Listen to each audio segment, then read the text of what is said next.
suis Sébastien Zimmer, je suis partenaire au sein du cabinet Emerton. Aujourd'hui, mon intervention portait sur les subventions,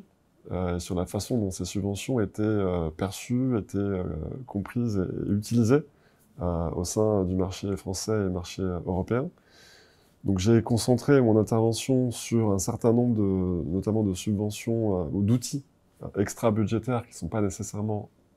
toujours considérés comme des subventions de façon très directe, puisque les subventions, a priori, mobilisent de l'argent public pour pouvoir initier des filières économiques. J'ai cité l'exemple, par exemple, du GNL carburant, qui est utilisé, donc le gaz naturel liquéfié carburant, qui est utilisé pour le transport routier. J'ai pris cet exemple pour montrer qu'il y a maintenant plus d'une dizaine d'années, des subventions avaient été utilisées et rendues nécessaires pour développer ce marché, pour l'initier à partir de rien, en créant des stations, des réseaux de distribution de stations de GNL pour les camions en France et en Europe. Donc, il est vrai que quand un marché n'existe pas, il est souvent indispensable de recourir à de l'argent public pour au moins en générer les conditions de son démarrage. Et ceci a plutôt très bien fonctionné, parce qu'aujourd'hui ce marché existe et se développe. Il permet de décarboner le transport routier lourd. Ce marché a été prolongé aujourd'hui, non pas par des subventions à proprement parler, mais par des mécanismes d'aide, des mécanismes qu'on appelle extra-budgétaires, comme par exemple la tire verte, qui est en fait une obligation d'incorporation de carburant vert au sein des carburants fossiles, et qui en fait est une obligation d'incorporation qui porte sur les fournisseurs, les distributeurs de carburant, et qui est financée par les consommateurs, par les utilisateurs de carburant. Et cette obligation aujourd'hui ne s'appuie pas sur des financements publics, mais est directement financée par les consommateurs.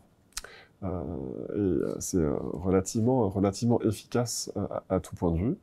Et j'ai fini mon intervention pour conclure sur le fait que les subventions en tant que telles, à elles seules, n'étaient souvent pas suffisantes pour développer et structurer des filières, mais que ce qu'on appelle le market design, l'organisation et la structuration d'un marché, étaient souvent des prérequis, au-delà simplement des subventions, pour générer de la visibilité pour les acteurs de marché et pour permettre de construire un marché efficace, ce qui est indispensable notamment dans le cadre de la décarbonation. Alors, les questions qui ont été ensuite posées par la salle, ainsi que les interventions de mes collègues contributeurs à ce débat, je pense ont montré la complexité, une très forte complexité juridique liée au sujet des subventions, notamment dès lors que la plupart des subventions sont examinées par la Commission européenne au titre souvent du mécanisme d'aide d'État, que la façon dont ces subventions sont octroyées, dans la façon dont elles sont considérées comme étant éligibles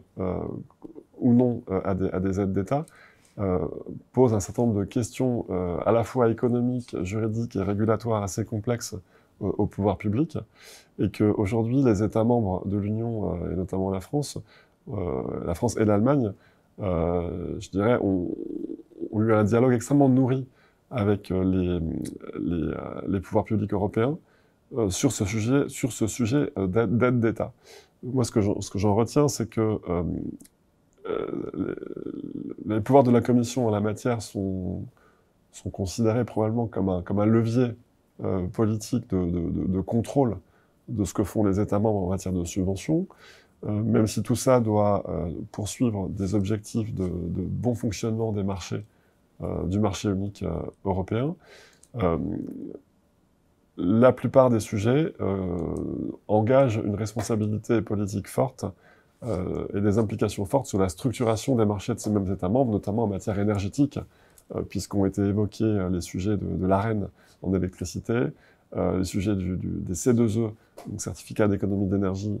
sur la décarbonation et l'efficacité énergétique. Et on voit que, le marché des capacités aussi en électricité, et on voit qu'en fonction des sujets, leur statut au regard du droit européen peut être relativement malléable et relativement souple, ce qui donne à la Commission un rôle très important en la matière.